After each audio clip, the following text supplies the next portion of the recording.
কিরে ভিতরে এত গেস্ট রাইখা তুই এনে নামাজ পড়তে দাঁড়াইছস? কি করবো বস, নামাজের সময় তো হয়ে গেছে গা।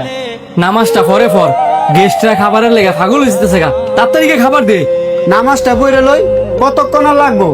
যেটা কইছি এটা শোন, ঈদের সময় এখন যদি বেচা কিনা না করি তাহলে কবে করমু?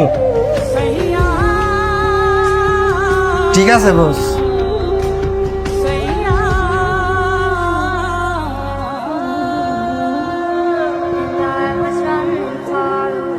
স্যার, আপনারা 10টা মিনিট বসেন, আমি নামাজটা পড়ে আসি। এই তুমি হ্যাঁ করে খাবার না দিয়া অনেকের নামাজ পড়তে যাও। বস, খাবারটা ওই তার 5 মিনিট লাগবো, এই কারণে ওনাদেরকে কইছি 10টা মিনিট অপেক্ষা করা লাগবে। খাবার দিতে 5 মিনিট লেট হইবে দেখা তুমি এদের কেমনে বসায় রাখবা? খাবারটা দিয়া পরে তুমি নামাজ পড়তে যাও। কয়দিন ধরে দেখতেছি আমার গেস্ট ঘরে রাখিয়া তুমি ধরে ধরে নামাজ পড়তে যাও গা। তোমার যদি নামাজই পড়ার হয় তো তুমি নামাজই পড়ো, আমার রেস্টুরেন্টে চাকরি করার দরকার নাই। তুমি নামাজ পড়ো ভালো কথা, এটা তুমি আর আমি বুঝলে দইতো না, কাস্টমারদেরকেও তো বুঝাইতে হইব।